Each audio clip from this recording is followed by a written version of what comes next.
The key is to keep company only with people who uplift you, whose presence calls forth your best. Epictetus. This profound statement from the great Stoic philosopher, Epictetus, serves as the cornerstone of our exploration today. We are all, in a sense, shaped by the individuals we surround ourselves with. The adage, "You're the average of the 5 people you spend the most time with," underscores this reality.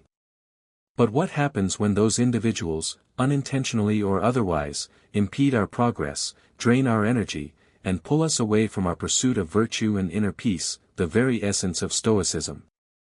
This essay delves into 7 distinct personality types that can derail your Stoic journey, offering practical strategies, rooted in Stoic principles, to navigate these challenging relationships while safeguarding your own mental and emotional well-being. It's a journey of self-discovery, boundary setting, and ultimately, a conscious crafting of the environment that fosters your growth and resilience. The complainer, draining your reservoir of emotional energy. Imagine a relentless drip, drip, drip of water. Initially, it might seem insignificant, a minor annoyance. But over time, that constant dripping can erode even the hardest stone. This, in essence, is the effect of constant exposure to the complainer. We all know them, the friend, family member, or colleague who possesses an uncanny ability to find fault in everything. From the mundane, the weather, to the societal, politics, nothing escapes their critical gaze. They seize every opportunity to voice their discontent, painting a world perpetually shrouded in negativity. One might naively assume that ignoring their lamentations would suffice. However, consistent exposure to such negativity has a debilitating effect, silently leaching away your mental well-being. It's akin to that persistent leaky faucet, slowly but surely depleting your reservoir of emotional energy. Stoicism, at its core, champions a proactive approach to life, urging us to focus on actionable solutions rather than passively dwelling on problems. Consider this scenario: you're collaborating on a project with a colleague who embodies the complainer archetype. Each meeting transforms into a grueling session of endless grievances, devoid of constructive dialogue or problem-solving. Instead of brainstorming innovative solutions, the time is consumed by a litany of complaints about workload, management, or even the office coffee. The impact is multifaceted: team morale plummets, progress stagnates, and you, personally, find yourself increasingly disillusioned with the project, and perhaps even, with the very notion of work itself. The constant barrage of negativity acts as a mental roadblock, hindering your ability to think clearly, creatively, and optimistically. You begin to internalize their pessimism, questioning the project's viability and your own capabilities. This insidious erosion of confidence is precisely what Stoicism seeks to combat. So, how does Stoicism equip us to effectively deal with the complainer? Several powerful strategies, steeped in ancient wisdom, can be employed to mitigate their negative influence. First and foremost, limit your exposure to this individual whenever feasible. This might involve strategically scheduling meetings, opting for email communication over face-to-face interactions, or simply minimizing your time in their immediate vicinity. Think of it as creating a protective barrier, shielding yourself from the constant onslaught of complaints. However, recognizing that complete avoidance is often impractical, especially when dealing with family members or close colleagues, we move to the second option: mental detachment during their diatribes. Visualize their complaints as a passing storm, a turbulent display of noise and disruption, but ultimately, temporary and powerless against the immovable mountain that is your own inner tranquility. Allow their words to wash over you, without allowing them to penetrate your core beliefs or emotional state. This mental distancing requires practice and conscious effort. It involves cultivating a sense of emotional resilience, the ability to observe their negativity without internalizing it. Think of it as becoming a skilled observer, watching the storm rage from a safe and secure vantage point. Your third option is to actively steer the conversation toward solutions or redirect it to a more constructive topic.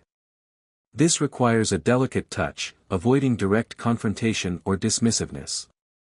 Instead, try posing open-ended questions that encourage problem-solving.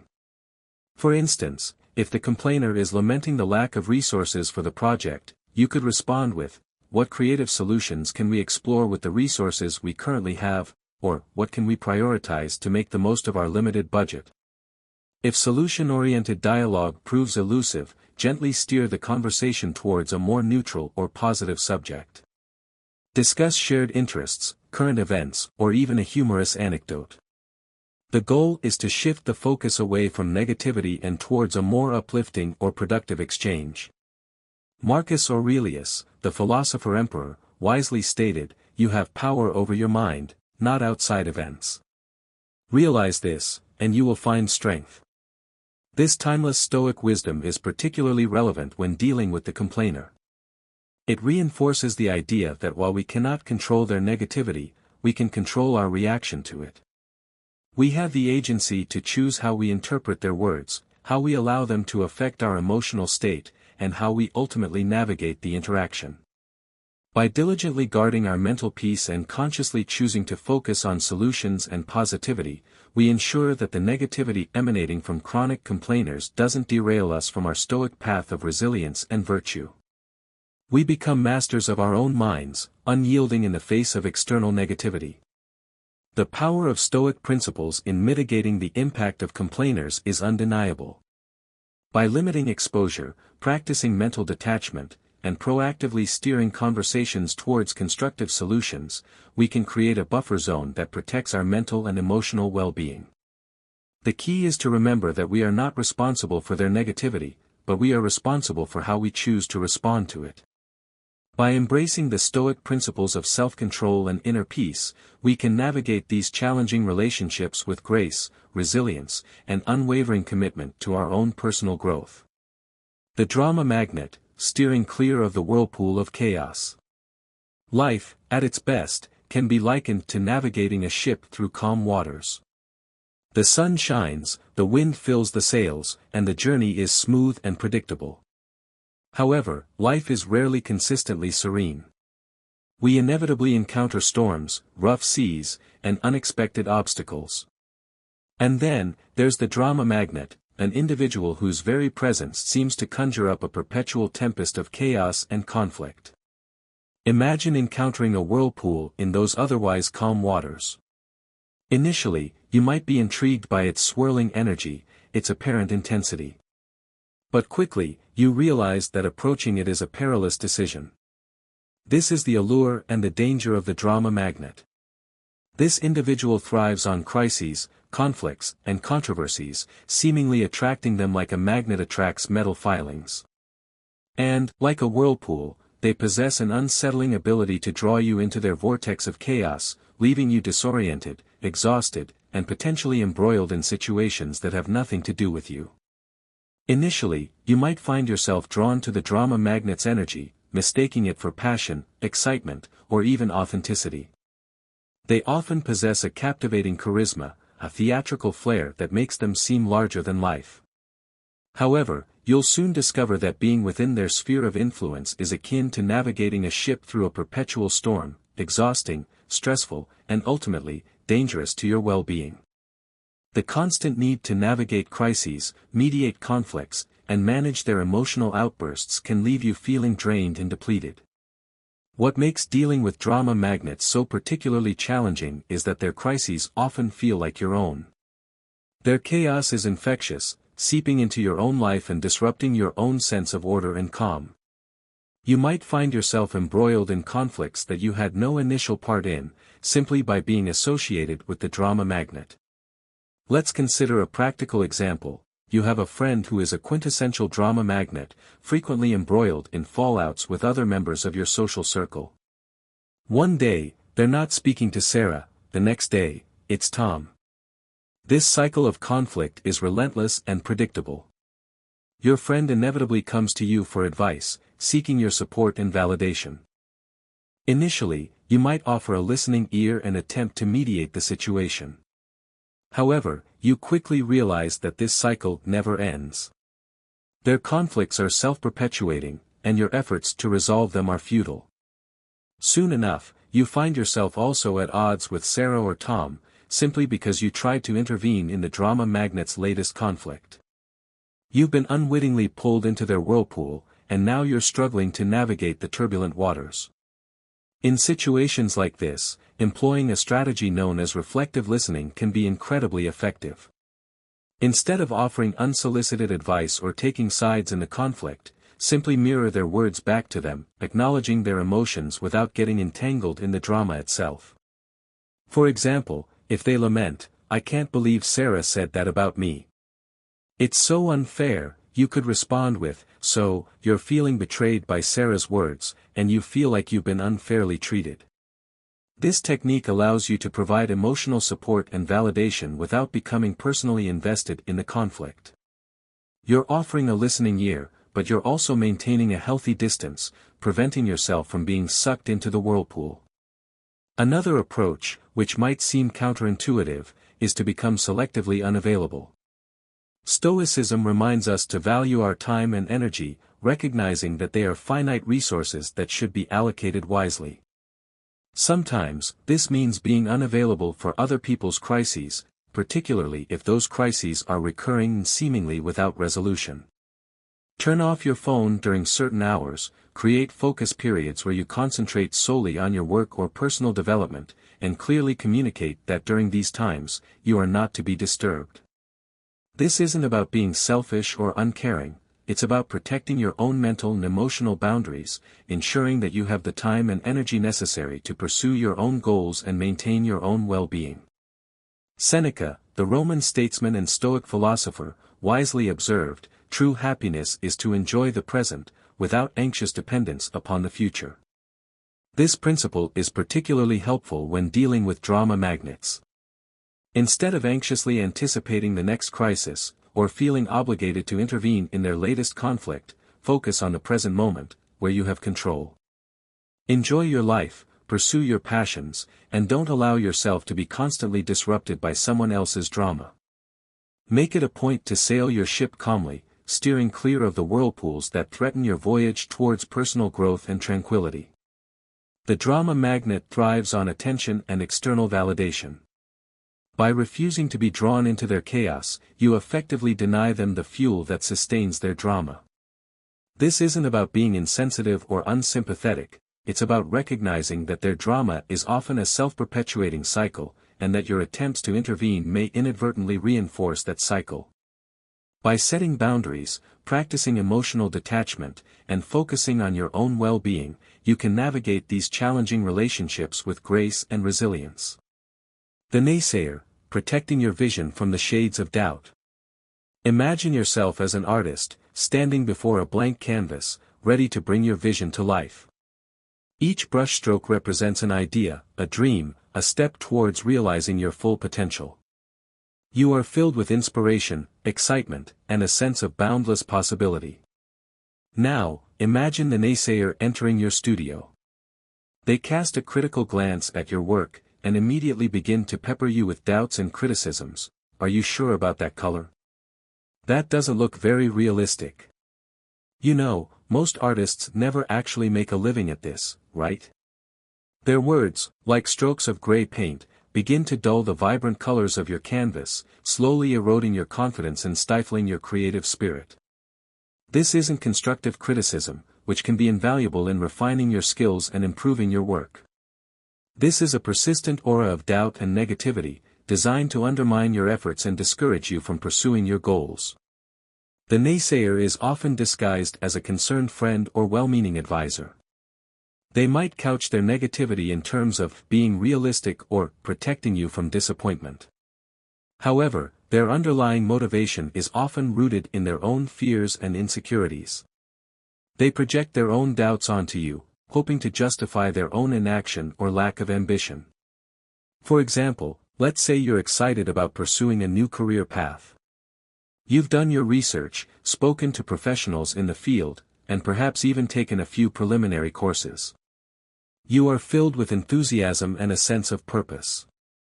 When you share your excitement with the naysayer, they quickly launch into a litany of reasons why it won't work out. The market is too competitive.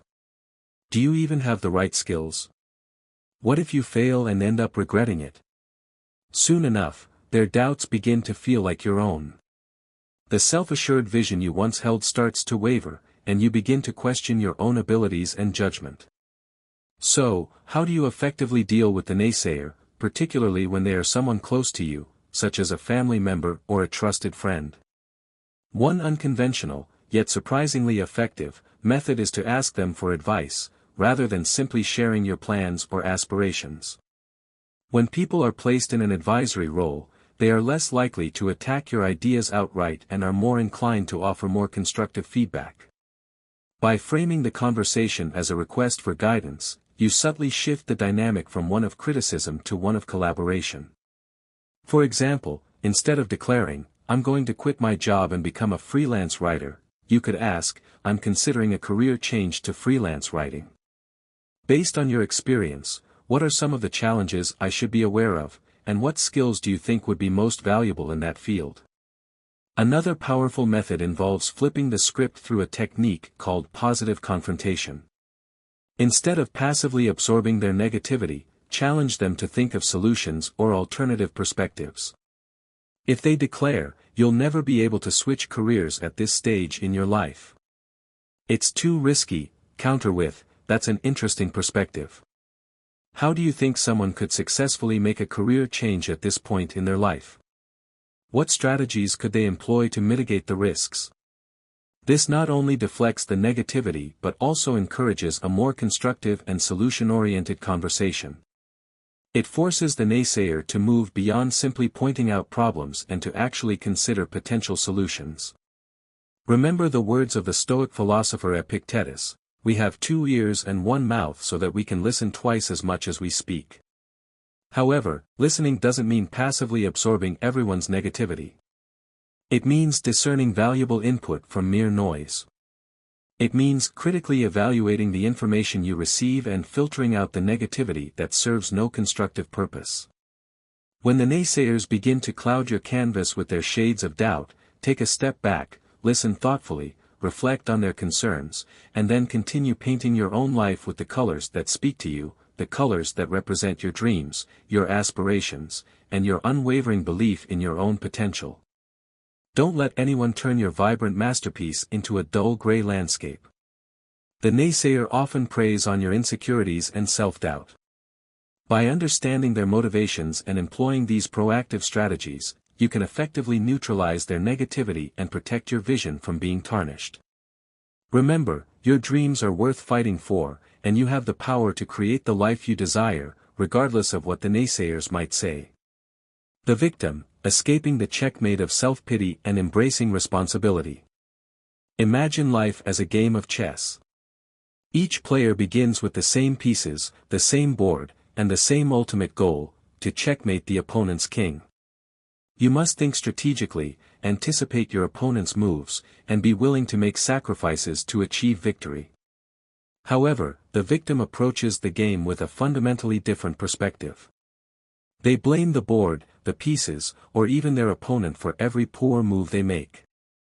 In their eyes, they are perpetually in checkmate, not because of their own choices or actions, but because of some external force working against them. Their narrative is a never-ending tale of woe, with themselves cast as the helpless protagonist, constantly besieged by misfortune and injustice. "I can't get ahead in my job because my boss dislikes me. I can't get fit because I have bad genetics. I can't find love because everyone is shallow." These are the mantras of the victim, excuses used to deflect responsibility and avoid taking action. It's crucial to acknowledge that some people face genuine hardships and systemic issues that create significant obstacles in their lives. However, the victim we are discussing uses their predicament as a permanent excuse, refusing to take any responsibility for their actions or lack thereof. They dwell on their misfortunes, seeking sympathy and validation from others, rather than focusing on finding solutions or taking steps to improve their situation. You might find yourself entangled in their storyline, cast as the supporting character who is constantly called upon to rescue them, offer advice, and provide emotional support. Let's say you've spent countless hours listening to a friend blame their endless string of failed relationships entirely on their ex-partners, never acknowledging their own role in the breakups. Not only does this consume your valuable time and energy, but it can also subtly encourage you to adopt a similar victim mindset in your own life, fostering a sense of helplessness and preventing you from taking proactive steps to achieve your own goals. So, what's your move when dealing with the victim? It might be tempting to become their savior, offering endless advice, showering them with emotional support, and attempting to fix their problems. However, the Stoics would caution against this approach. They would recommend drawing a firm boundary to protect your own mental state, recognizing that you cannot rescue someone who is unwilling to rescue themselves. You could employ a technique known as compassionate detachment. Show empathy and kindness, acknowledge their pain, but refrain from trying to rescue them from situations they need to navigate themselves. Offer a listening ear, but resist the urge to become their perpetual problem solver. Provide support and encouragement, but avoid enabling their victim mindset by reinforcing their excuses or taking responsibility for their actions. Marcus Aurelius, in his Meditations, eloquently stated, "The best revenge is to be unlike him who performed the injustice." If you find yourself being drawn into the victim's narrative, resist the urge to become one yourself. Take control of your own game board, make your own moves, and remember that in the chess game of life, being perpetually in checkmate is often a choice, not a predetermined fate. Keep your pieces moving forward, make strategic sacrifices when necessary, and play not for revenge or pity, but for growth, wisdom, and the unwavering pursuit of virtue. The victim often seeks external validation to reinforce their self-pity. By refusing to play the role of savior or enabler, you can disrupt this dynamic and encourage them to take responsibility for their own lives. This isn't about being callous or unsympathetic, it's about recognizing that true compassion involves empowering others to overcome their challenges, rather than perpetuating their victimhood. The toxic positivist, cultivating a balanced garden of emotions. Imagine your life as a garden, a beautiful and diverse landscape filled with vibrant flowers, lush greenery, and flourishing trees. But like any garden, it also contains weeds, pests, and the occasional storm that threatens to disrupt its harmony. Now, enter the toxic positivist, an individual who insists on ignoring anything that isn't a blooming rose, vehemently denying the existence of any weeds or pests. They are always exuding sunshine, rainbows, and endless streams of emojis, relentlessly telling you to just be happy when you are going through a difficult period, dismissing your genuine feelings and experiences with a flippant wave of glittery optimism. Look on the bright side. Just focus on the positive. Good vibes only. These are the mantras of the toxic positivist, well-intentioned perhaps, but ultimately invalidating and dismissive. Got aphids on your leaves? Just focus on the flowers. Experiencing heartbreak after a tough breakup? There are plenty of fish in the sea. Just smile and be happy. Facing financial difficulties? Visualize abundance and the universe will provide. While their intentions may be rooted in a desire to uplift and encourage, this sort of excessive positivity neglects the complexities of human emotion and the realities of life's challenges. It creates an environment where negative emotions are suppressed, dismissed, and even shamed, leaving you feeling invalidated, misunderstood, and disconnected from reality. Suppose you're going through a particularly tough time, struggling with grief, anxiety, or a deep sense of loss. You are seeking genuine connection, empathy, and validation for your feelings. The toxic positivist, however, responds with platitudes and superficial pronouncements of positivity. Just think happy thoughts. Everything happens for a reason. You'll get over it. This type of response, while intended to be helpful, can actually leave you feeling worse, as if your pain is being minimized or dismissed altogether. It creates a sense of isolation, as if you are not allowed to express your true feelings or seek genuine support. How do you cultivate your garden without letting the toxic positivist trample it with their indiscriminate sprinkling of good vibes only? One effective strategy is to engage them in a discussion that embraces both light and shadow, acknowledging the full spectrum of human emotions. If they declare, "Look on the bright side. At least you have your health," you could reply with, "Yes, I am grateful for my health, and I recognize that there are many things to be thankful for. However, it's also okay for me to feel upset about this specific issue. Both gratitude and sadness can coexist. This approach acknowledges the validity of their positive perspective while simultaneously asserting your right to feel your own emotions without being judged or dismissed. You are creating space for both light and shadow in the conversation, fostering a more balanced and authentic exchange. You can also employ what psychologists call emotional granularity, the ability to feel and differentiate between a wide range of emotions, both positive and negative. When the toxic positivist pushes you to just be happy, take a moment to acknowledge and label your nuanced feelings. Instead of simply saying, "I'm sad," try to identify the specific emotions you are experiencing, such as melancholic, disappointed, frustrated, or overwhelmed. The act of labeling your emotions can be incredibly empowering, allowing you to gain a deeper understanding of your internal state and to communicate your needs more effectively. A simple statement like, "I'm feeling a bit melancholic today due to X, and that's okay," can be a liberating affirmation, asserting your right to feel your emotions without apology or justification. To reference Stoic thought, Seneca wisely stated, "True happiness is to understand our duties toward God and man, to enjoy the present without anxious dependence upon the future." Notice the balance inherent in this statement, understanding our duties, which aren't always pleasant or easy, and enjoying the present moment, appreciating the beauty and joy that life offers. A Stoic approach isn't about focusing solely on the positive or solely on the negative, it's about embracing life's complexity with equanimity, accepting both the good and the bad with grace and resilience. The next time the toxic positivist sprinkles their confetti on your carefully tended garden, take a step back, remember that a garden needs both sunshine and rain to flourish, embrace your full emotional spectrum, and keep nurturing your garden with the richness and complexity it deserves. You are the gardener of your own emotional landscape, and you have the right to cultivate it in a way that honors your authentic self and promotes your overall well-being. The manipulator, reclaiming your script and writing your own narrative. Imagine your life as a movie script. You are the main character, and you have a clear vision of how your story should unfold, the twists and turns, the supporting characters, the mentors who guide you, and the ultimate climax of your final act. You are the writer, the director, and the star of your own life story. Now, enter the manipulator, a shadowy producer who subtly rewrites your script without you even realizing it. They might start with minor edits, seemingly innocuous suggestions that gradually steer you in a direction that benefits them, rather than you. Over time, you find that your storyline has veered off course, and you are no longer in control of your own narrative. This is the insidious power of the manipulator, their ability to subtly influence your thoughts, feelings, and actions, often without your conscious awareness. The manipulator is skilled in the art of emotional or psychological maneuvering.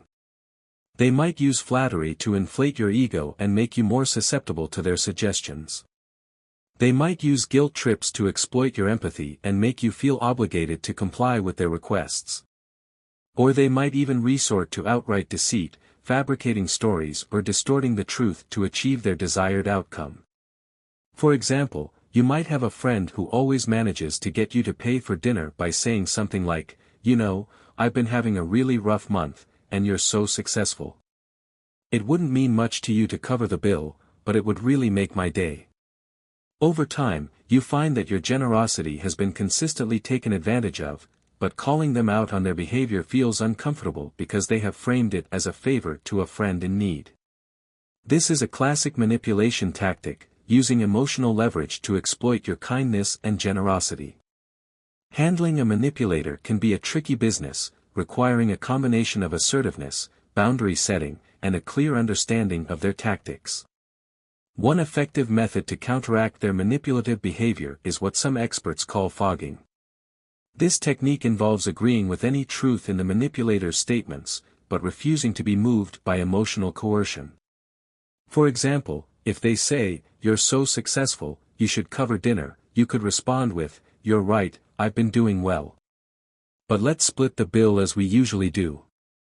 This response acknowledges the validity of their statement without succumbing to their manipulative attempt to exploit your generosity. You are essentially fogging their attempt to manipulate you, making it difficult for them to gain traction with their emotional appeals. Another essential approach is to set clear boundaries and enforce them consistently. If the manipulator is constantly asking you to lend them money, commit to tasks you are uncomfortable with, or compromise your values, you must learn to say no assertively. Keep your tone calm and your words clear and concise. A simple and direct statement like, "I appreciate you asking, but I can't lend you money right now. However, I'm here to offer emotional support if you need it," sets a clear boundary while maintaining the relationship. It communicates your limits without being confrontational or accusatory. Drawing inspiration from Stoic thought, Epictetus wisely warned us, we cannot choose our external circumstances, but we can always choose how we respond to them. The manipulator thrives on your predictable reactions. They anticipate your kindness, your guilt, or your desire for approval, and they use these emotions to their advantage. By choosing to respond differently, by setting boundaries, and by refusing to be moved by emotional coercion, you are taking control of your script again. You are reclaiming your narrative and rewriting your storyline according to your own values and decisions. If you find a manipulator lurking in your life, remember that you are the one holding the pen. Your storyline is yours to write, and while the cast may include a variety of characters, the protagonist's journey, your journey, should always be guided by your own values, your own aspirations, and your own unwavering commitment to your own well-being. Reclaim your script, rewrite your narrative, and don't let anyone manipulate your life story. The Time Vampire, protecting your symphony from discordant noise. Imagine your daily routine as a carefully crafted symphony, each instrument representing a task, a commitment, or a personal pursuit that contributes to the overall harmony of your life. When played together in the right sequence and with the right tempo, these instruments create a beautiful and balanced composition, a reflection of your values, your priorities, and your aspirations.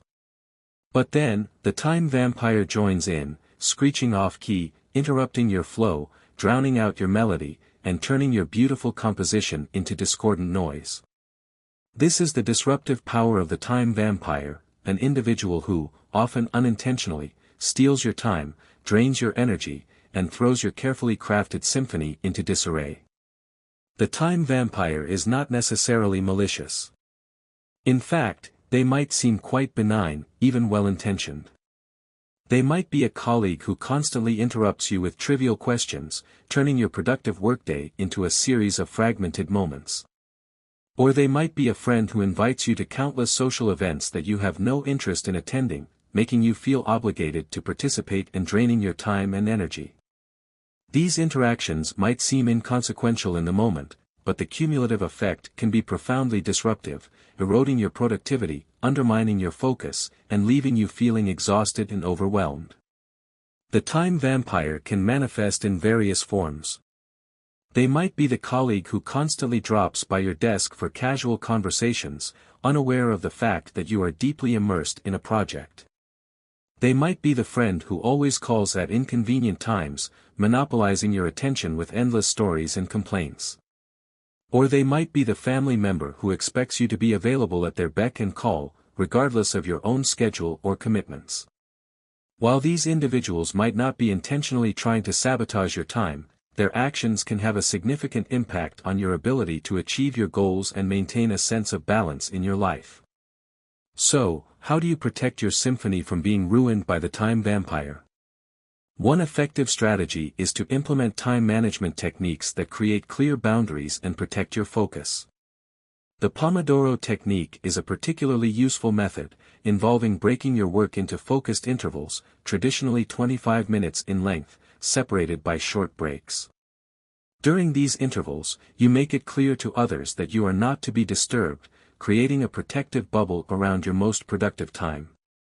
You can use visual cues, such as a sign on your desk or headphones, to signal your unavailability. This sets a boundary that protects your most productive times from being nibbled away by interruptions. If you find yourself dealing with a social time vampire, remember that saying no is not just okay, it's essential for your well-being. Instead of offering elaborate excuses or feeling guilty about declining an invitation, a simple and direct, "I appreciate the invite, but I can't make it," often suffices. Declining an invitation is not a rejection of the person, it's an affirmation of your own needs and priorities. It's a recognition that your time is valuable and that you have the right to choose how you spend it. In the words of Seneca, life, if well lived, is long enough. Stoicism teaches us that time is one of our most precious resources, one that should be allocated wisely and deliberately. It's the canvas upon which we paint the portrait of our lives, and we should be highly selective about who and what deserves a stroke of our brush. By setting boundaries, prioritizing our commitments, and protecting our focus, we can ensure that we are using our time in a way that aligns with our values and contributes to our overall well-being. In the grand composition of your life, make sure each note, each instrument, each melody aligns with your greater purpose. Don't let the cacophonous intrusion of a time vampire throw your symphony into disarray. Hold the baton firmly and conduct your life with purpose, ensuring that every moment is a note well played in your harmonious masterpiece. Reflection upon ourselves, embracing self-awareness and continuous improvement. As we reach the finale of this exploration into the personality types that can derail our path toward Stoic resilience and wisdom, let's not forget that self-awareness is the cornerstone of personal growth. It's easy to recognize these traits in others, to point fingers and lament their negative impact on our lives. But the more challenging, and ultimately more enlightening, task is to turn the mirror inward and examine our own behavior. Are you, perhaps unintentionally, playing one of these roles in someone else's life? Are you contributing to the negativity, drama, or time wasting that you are trying to avoid in your own interactions? Remember, Stoicism isn't just about navigating the external world, it's also about understanding and improving ourselves. It's about striving to be a better person, to embody virtue in all our actions and interactions. Are you a complainer, constantly focusing on the negative aspects of life and draining the energy of those around you?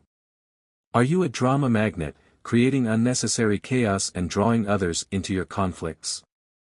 Are you a naysayer, undermining the dreams and aspirations of others with your negativity and BT?